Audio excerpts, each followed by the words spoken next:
जय श्री कृष्ण दोस्तों, स्वागत है आपका अपने YouTube चैनल एम फिजिक्स पर। दोस्तों, हम सदिशों के बारे में चर्चा कर रहे थे और आज हम उन्हीं से रिलेटेड एक टॉपिक पढ़ेंगे, सदिश के समकोणिक घटक। आइए समझते हैं।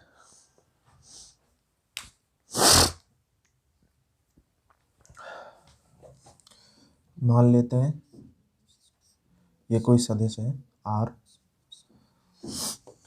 और इसके वेक्टर हैं Rx plus Ry plus Rz, अर्थात x अक्ष के सापेक्ष सदिश है Rx, y अक्ष के सापेक्ष सदिश है Ry और z अक्ष के सापेक्ष सदिश है Rz। इन तीनों का परिणाम ही जो निकल के आएगा वो क्या निकल के आएगा? R। ठीक है, या फिर इसको हम लिख सकते हैं Rx i cap plus Ry j cap plus Rz k cap. ठीक है, x अक्ष के सापेक्ष घटक, y अक्ष के सापेक्ष घटक और z अक्ष के सापेक्ष घटक। इसको ऐसे समझ सकते हैं,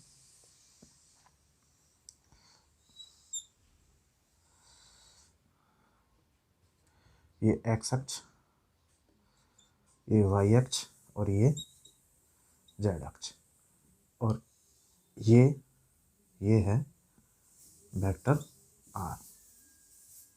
ठीक है, मान लेते हैं जो वेक्टर r है वो x अक्ष के सापेक्ष बनाता है अल्फा कोण, x अक्ष के साथ बनाता है अल्फा कोण, y अक्ष के सापेक्ष बनाता है बीटा कोण और z अक्ष के साथ बनाता है गामा कोण। ठीक है, x अक्ष के साथ अल्फा, y अक्ष के साथ बीटा और z अक्ष के साथ गामा। तो जो cos अल्फा, cos बीटा और cos गामा, ये जो होंगे ये क्या होते हैं? सदिश के समकोणिक घटक होते हैं और हमको इनकी वैल्यू निकालनी है। कैसे निकालेंगे? cos अल्फा बराबर होता है x अक्ष के सापेक्ष घटक Rx और R मोड या R का परिमाण, या उसको R मोड को लिखते हैं केवल R से भी, ये बराबर होगा ऐसे ही Ry अपॉन R और ये बराबर होगा Rz अपॉन R। ठीक है, इसको हम L भी कहते हैं cos अल्फा को, इसको हम M कहते हैं और इसको हम N कहते हैं। अर्थात cos अल्फा को L से, cos बीटा को M से और cos गामा को N से भी रिप्रेजेंट करते हैं। ठीक है, अब R की वैल्यू कैसे निकालते हैं? इसका हमको पता है कि R बराबर या R मोड बराबर होता है क्या? x का घटक का स्क्वायर, y के घटक का स्क्वायर और z के घटक का स्क्वायर। तो क्या होगा? RX स्क्वायर, RY स्क्वायर और RZ स्क्वायर। ठीक है, या फिर इनको मैं लिख सकता हूँ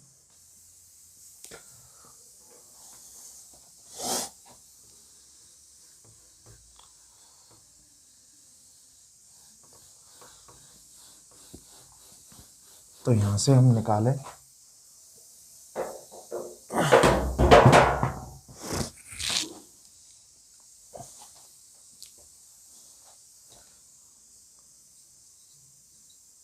cos अल्फा की वैल्यू निकल के आएगी क्या?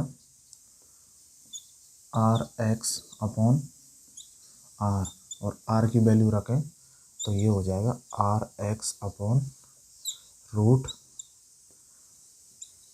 RX square plus RY square plus RZ square. ठीक है, इसी को क्या लिखते हैं हम? N। ठीक, इसी प्रकार कॉस बीटा की वैल्यू निकल के आएगी क्या, आर वाई अपॉन आर, और ये हो जाएगा R Y upon R X square, R Y square और आर जेड स्क्वायर। ठीक है, और इसको क्या लिखते हैं हम, एम। इसी प्रकार कॉस गामा निकल के आएगा R Z upon R X square plus R Y square plus R Z square. ठीक है, और ये किसके बराबर होता है, एन के। ठीक है, इन तीनों में एक संबंध होता है, क्या होता है,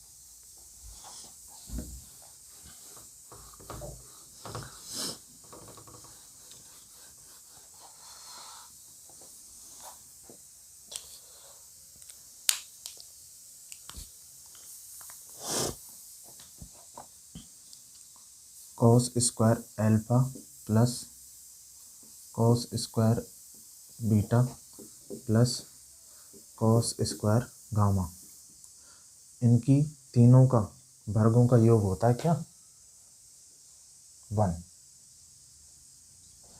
या फिर मैं इसको लिख सकता हूँ, कॉस एल्फा को क्या लिखते हैं हम, एल, तो ये हो जाएगा l square plus m square plus n square equal to 1। कैसे निकल गया है, इन तीनों की जब हम वैल्यू रखेंगे तो एल स्क्वायर या कॉस स्क्वायर एल्फा होता है, क्या निकल के आएगा,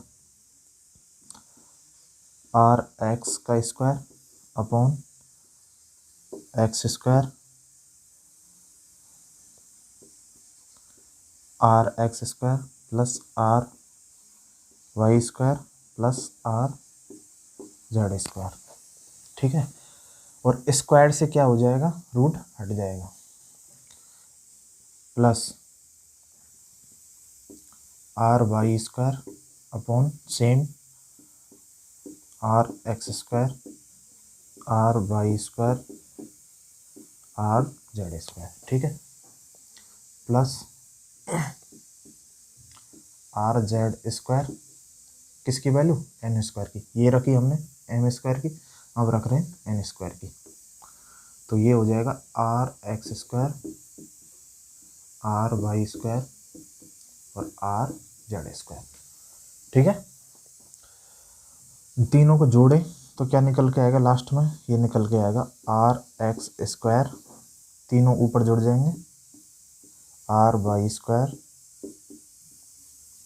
आर जेड स्क्वायर अपॉन में R X square plus R Y square plus R Z square. ठीक है, तो ये निकल के आ जाएगा क्या, क्योंकि सेम हो जाएंगे नीचे ऊपर, इन दोनों का भागफल क्या निकल के आएगा, 1। इसलिए ये इन तीनों में संबंध निकल के आता है, cos square alpha plus cos square beta और कॉस स्क्वायर गामा, तीनों का योग क्या होता है, 1। ठीक है,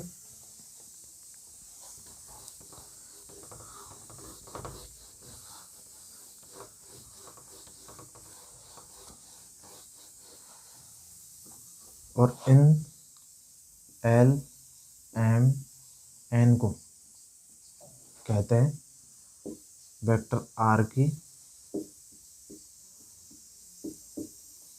दिक् कुज्या।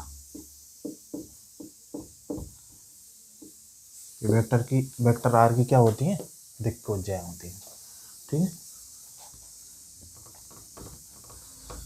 इसके बाद अब हम कुछ क्वेश्चन सॉल्व करते हैं।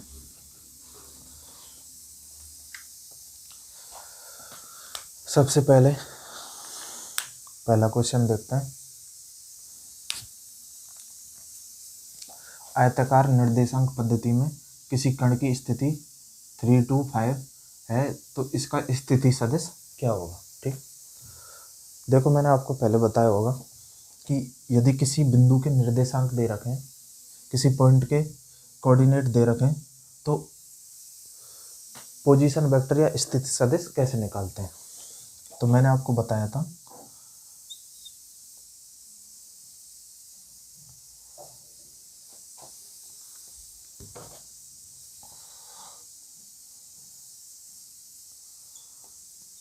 ये कोई बिंदु P है जिसके कोऑर्डिनेट है x, y, z। ठीक है, तो ये बिंदु O है, तो जो OP वेक्टर अर्थात P का पोजीशन वेक्टर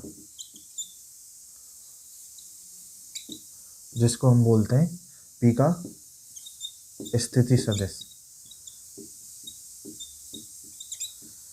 उसको कैसे निरूपित करते हैं। तो OP वेक्टर बराबर होता है क्या, x i cap plus y j cap plus z k cap, अर्थात x अक्ष के सापेक्ष घटक का के साथ i, y अक्ष के सापेक्ष घटक के साथ j और z अक्ष के सापेक्ष घटक के साथ k कैप। ठीक है, तो इसको भी लिख सकते हैं कैसे, यहाँ पे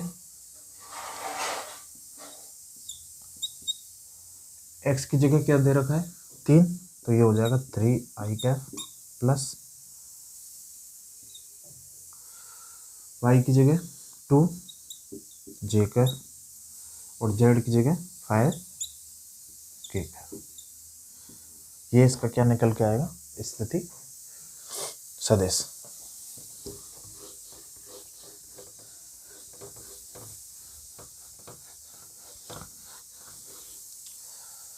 ये क्वेश्चन हो गया। अब देखते हैं सेकंड क्या कह रहा है। यदि एक कण बिंदु P जिसके कोऑर्डिनेट दे रखे हैं थ्रू 2, 3, 5 से Q 3, 4, 5 तक गति करता है, तो इसका विस्थापन सदिश क्या हुआ। तो देखिए विस्थापन सदिश कैसे निकालते हैं। वैसे ही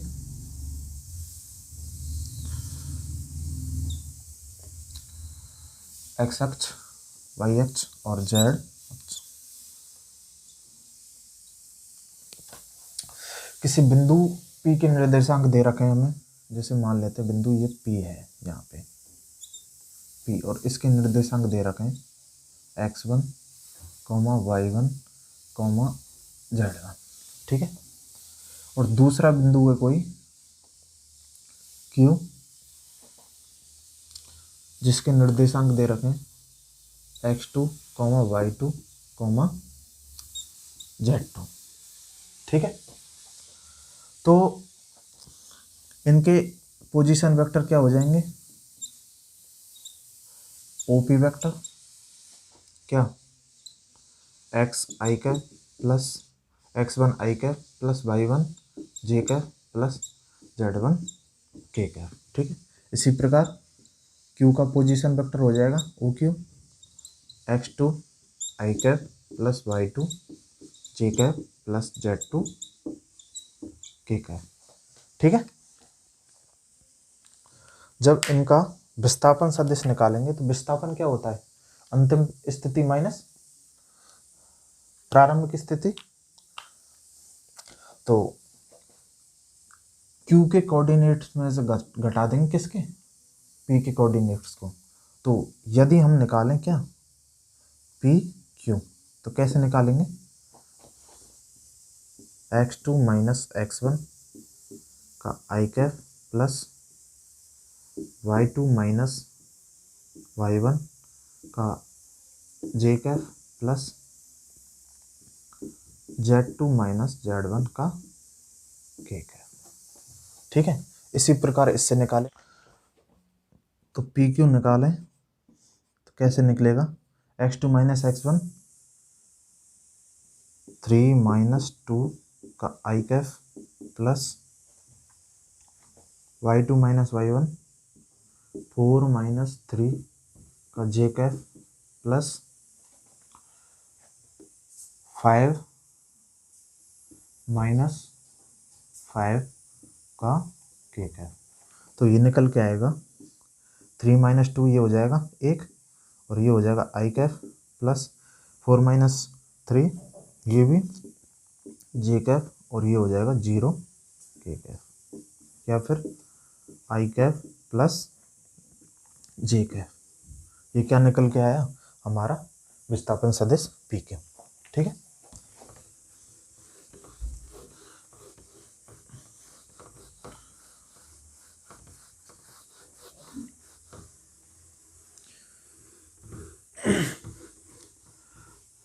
तीसरा प्रश्न देखते हैं।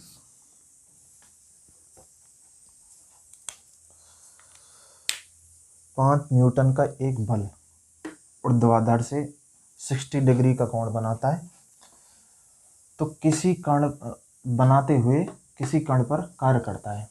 ठीक है। तो इसका ऊर्ध्वाधर घटक होगा, देखो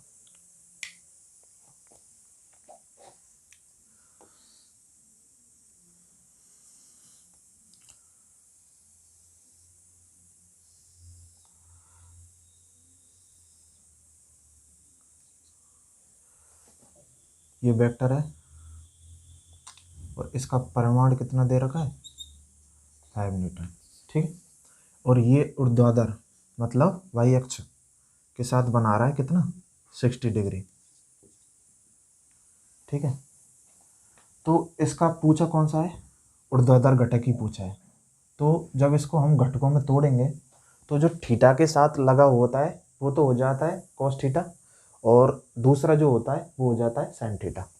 ठीक है। तो ये तो हो जाएगा y अक्ष के सापेक्ष या फिर y अक्ष के सापेक्ष या फिर इसी को बोलेंगे हम ऊर्ध्वाधर घटक। क्या निकल के आएगा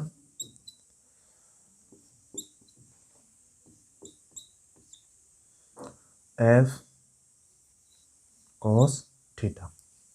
ठीक है। और f की वैल्यू कितनी दे रखी है 5 इंटू कॉस थीटा कितना दे रखा है 60 और ये हो जाएगा 5 इंटू कॉस 60 की वैल्यू होती है कितनी 1/2। इसको काटेंगे इससे तो ये आएगा 2.5 न्यूटन। ठीक। तो ऊर्ध्वाधर घटक क्या निकल गया है 2.5। अगर इसमें पूछा होता हमसे क्या क्षैतिज घटक, तो क्षैतिज घटक अर्थात x अक्ष के सापेक्ष x अक्ष के सापेक्ष अर्थात इसी को बोलते क्षैतिज घटक। और ये क्या हो जाता f sin थीटा अर्थात 5 इंटू sin 60 या फिर 5 इंटू √3/2 या फिर इसको काटेंगे 2.5 √3 या फिर इसको ऐसे ही रहने दें न्यूटन। ये निकल गया है कौन सा क्षैतिज घटक। ठीक।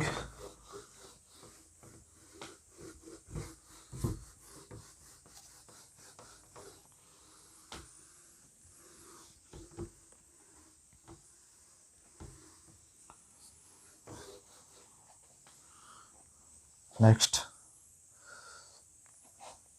यदि a वेक्टर बराबर 3i प्लस 4j कैफ तथा b वेक्टर बराबर 7i प्लस 24j कैफ, तब वह सदिश जिसका परिमाण b के बराबर तथा दिशा a के समांतर हो।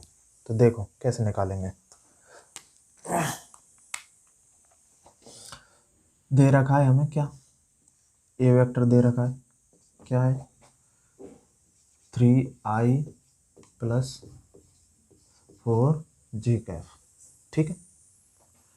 दूसरा दे रखा है बी वेक्टर क्या दे रखा है 7i कैफ प्लस 24 जे कैफ। ठीक है, अब वह सदिश ज्ञात करना है जिसका परिमाण तो क्या हो, v के बराबर हो तथा दिशा a के समांतर हो। अर्थात मान लेते हैं वो सदिश क्या है, उसको मान लेते हैं r वेक्टर। तो r वेक्टर जो होगा उसका परिमाण तो किसके बराबर होगा, v के परिमाण के। ठीक है, और जो उसकी दिशा होगी, दिशा वो किसके अनुसार होगी, a के अनुसार या a के समांतर होगी, अर्थात a कैफ। जब हम किसी सदिश को रिप्रेजेंट करते हैं तो ऐसे ही तो करते हैं, जैसे कि a को करते हैं, a वेक्टर बराबर होता है a का मॉड और a कैफ, मैंने आपको बताया था।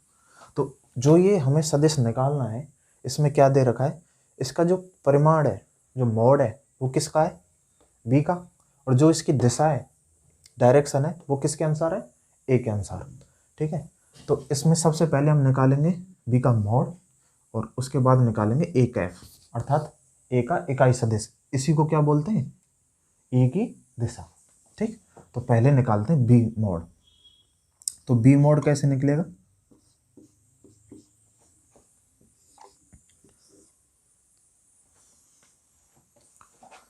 7 का स्क्वायर प्लस 24 का स्क्वायर, ये हो जाएगा 49 प्लस 24 का स्क्वायर 576। ठीक है, इन दोनों को जब जोड़ेंगे तो ये निकल के आएगा 625, और इसका वर्गमूल होता है क्या, 25, अर्थात b का मॉड क्या निकल के है, 25। ठीक है,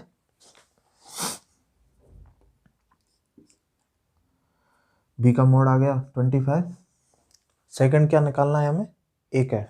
a कैफ कैसे निकालते हैं, a कैफ बराबर होता है वेक्टर a अपॉन a का मॉड, यहीं से निकल आएगा। a कैफ निकालेंगे तो वेक्टर a अपॉन नीचे आ जाएगा a मॉड। तो वेक्टर a कितना दे रखा है,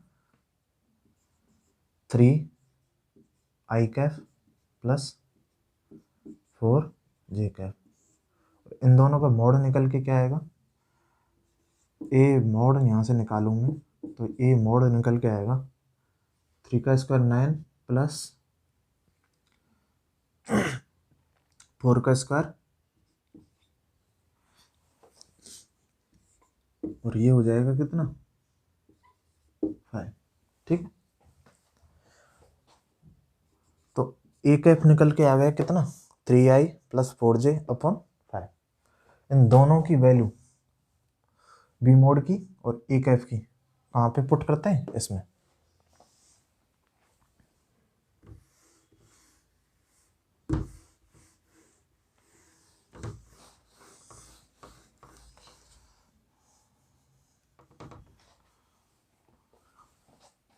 इसमें वैल्यू रखें तो ये आया था 25 और ये 3i प्लस 4j अपॉन 5,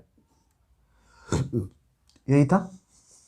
ठीक है, 5 से 5 कट गया, 25 कट गया कितनी बार, 5 बार, 3i प्लस 4j, इसका अंदर मल्टीप्लाई करें तो क्या निकल के आएगा, 15i Kaif plus 20j Kaif,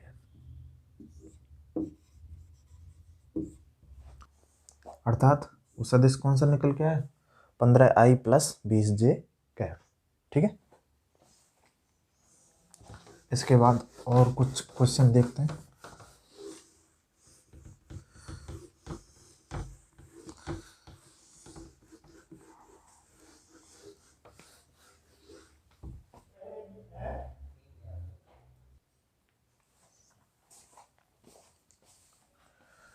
next question देखते हैं। सदिश ए एक्स वाई तथा जेड अक्ष के साथ समान कोण बनाता है। अर्थात अल्फा बराबर बीटा बराबर गामा। तीनों अक्षों के साथ समान कोण बना रहा है, तो इसका मतलब क्या है, तीनों कोण बराबर है, अल्फा बराबर बीटा बराबर गामा। इसके घटकों के मान ज्ञात करने, और कैसे ज्ञात करने, ए के परिमाण के पदों में, ठीक है। अर्थात वैल्यू ज्ञात करनी किसकी,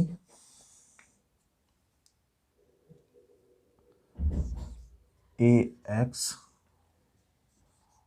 ए वाई और ए जेड बराबर क्या, ठीक है। देखते हैं कैसे निकालते हैं।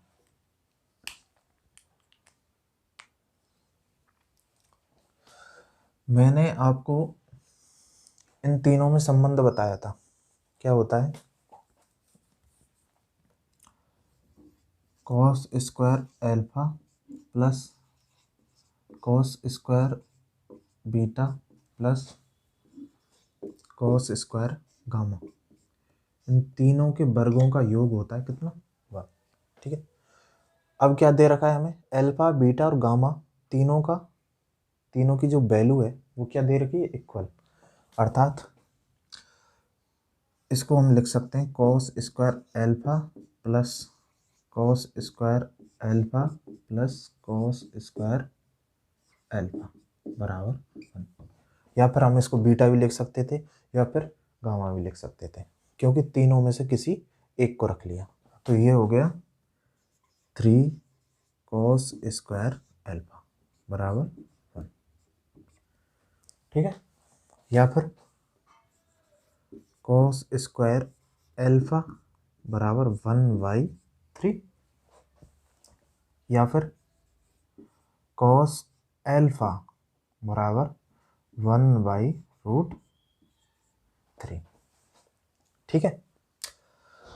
ए एक्स ए वाई और ए जेड ये हमें ज्ञात करने, इसके द्वारा इनको कैसे प्राप्त करें, तो मैंने आपको बताया था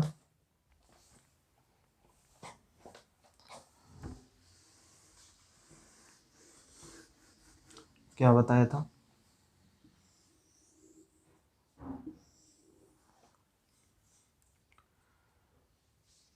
कॉस अल्फा कैसे निकाला था हमने, एक्स अक्ष के सापेक्ष घटक ए एक्स और ए का मॉड या ए, ठीक। इसी प्रकार ये क्या है, ए का परिमाण। तो यहाँ से इसकी तुलना करें तो यहाँ से ए एक्स की वैल्यू क्या निकल के आएगी, ए एक्स बराबर ए कॉस अल्फा, ठीक है। तो यहाँ से ए एक्स की वैल्यू निकालें तो क्या निकल के आएगी, ए इसका परिमाण और कॉस अल्फा की वैल्यू क्या है, 1/√3, ठीक है। तो ये तो आ गई ए एक्स की वैल्यू। इसी प्रकार किसकी निकाल सकते हैं हम, कॉस बीटा के द्वारा ए वाई अपॉन ए, तो यहाँ से ए वाई निकल के आएगा क्या, ए कॉस बीटा, और कॉस अल्फा बराबर किसके, कॉस बीटा के और कॉस गामा के, क्योंकि अल्फा बीटा और गामा तीनों के वैल्यू क्या दे रखी है, इक्वल। तो इन तीनों की वैल्यू क्या निकल के आएगी, 1/√3। तो यहाँ से ए वाई की वैल्यू निकालें तो ये क्या निकल के आएगी, ये भी a/√3। इसी प्रकार कॉस गामा ये हो जाएगा a/z/a, और यहाँ से हम ए जेड की वैल्यू निकालें तो कैसे निकल के आएगी, ए जेड बराबर ए कॉस गामा, और ये हो जाएगा a/√3, ठीक है। तो तीनों की वैल्यू क्या निकल के आई,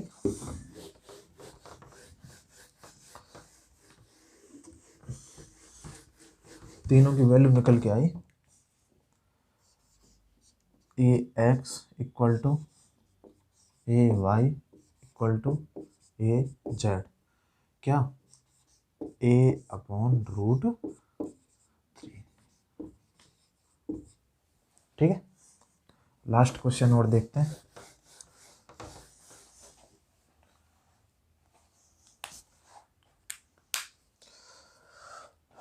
वह सदिश जिसे सदिश इससे तथा इससे में जोड़ के, वह सदिश जिसे सदिश इसमें और इसमें जोड़ने पर इनका परिणामी y अक्ष के अंदिश इकाई सदिश प्राप्त हो। अर्थात क्या कह रहा है, इन दोनों सदिशों के योग में हम ऐसा कौन सा सदिश जोड़ें जिससे हमें जो परिणामी प्राप्त हो वो y अक्ष के अंदिश इकाई सदिश प्राप्त हो। अर्थात हमें क्या प्राप्त हो, हमें प्राप्त हो परिणामी, हमें प्राप्त हो 0i Kaif plus 1j Kaif plus 0k Kaif. यही तो बोल रहा है लास्ट में कि परिणामी y अक्ष के अंदिश इकाई सदिश प्राप्त हो। केवल y अक्ष के सापेक्ष क्या होना चाहिए, इकाई सदिश, और बाकी के दोनों क्या होने चाहिए, 0। ठीक है, तो ये हमें कैसे प्राप्त हो, इन दोनों के योग में हम ऐसा क्या जोड़ें। तो इन दोनों का योग करते हैं पहले। ये हो जाएगा 4i कैफ माइनस का, ये प्लस का, ये हो जाएगा प्लस 3j कैफ, और ये हो जाएगा माइनस का 7k और प्लस का 2k, तो ये हो जाएगा माइनस का 5k। इसमें हम ऐसा क्या जोड़ें जिससे हमें ये प्राप्त हो जाए। ठीक है, तो ये हमें 0 प्राप्त करने के लिए क्या करना होगा, इस 4i की जगह क्या होना चाहिए, माइनस का 4i। ठीक है, इसकी जगह 1j होने के लिए क्या होना चाहिए, यहाँ पे क्या होना चाहिए, माइनस का 2j। ठीक है, और इस जगह 0 होने के लिए ये माइनस का है, तो यहाँ पे क्या होना चाहिए, प्लस का 5k। इन दोनों का योग क्या प्राप्त हुआ हमें, ये। अगर इसमें हम इसको जोड़ दें तो हमें क्या प्राप्त होगा, ये। ठीक है, जोड़ के देख लो, माइनस के 4i से 4i कैंसिल, इसमें से इसको घटाएंगे तो प्लस का क्या बचेगा, 1j कैफ, और इसको इसमें जोड़ेंगे तो ये क्या हो जाएगा, ये भी 0। ठीक है, तो जो हमारा आंसर है वो क्या निकल के आया, माइनस के 4i minus 2j Kaif plus 5k Kaif. ठीक है, आशा करता हूँ आपको वीडियो पसंद आई होगी। अगर वीडियो पसंद आई तो वीडियो को लाइक करें, शेयर करें और चैनल को सब्सक्राइब करें। राधे राधे।